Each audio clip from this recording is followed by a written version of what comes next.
കുഞ്ഞുങ്ങളെ ചോദ്യം ഇതാണ്. √10 വില 3.162 ആണെങ്കിൽ 1/√10 വില കണ്ടുപിടിക്കാനാണ്. അപ്പം നമ്മുടെ ഇൻറ്റൻഷൻ 1/√10 വില കാണണം. ഇതിൻ്റെ ഏറ്റവും എളുപ്പമാർഗം ഒരു √10 കൊണ്ട് മുകളിലും താഴെയും ഗുണിക്കുക. ഒരേ സംഖ്യ കൊണ്ട് മുകളിലും താഴെയും ഗുണിച്ചാൽ വാല്യൂസിൽ മാറ്റം വരുന്നില്ല.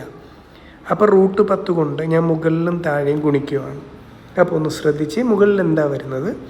√10 × 1 √10 എന്ന് തന്നെ മുകളിൽ വരും. താഴെ എന്താ വരിക? താഴെ √10 × √10 അത് എന്തേ വരുത്തുള്ളൂ? 10 റൂട്ട് അങ്ങ് പോവും. ക്ലിയർ ആയോ? അപ്പോൾ √10/10 എന്ന് നമുക്ക് കണ്ടുപിടിക്കുന്ന എക്സ്പ്രഷനെ ഞാൻ മാറ്റി എഴുതി.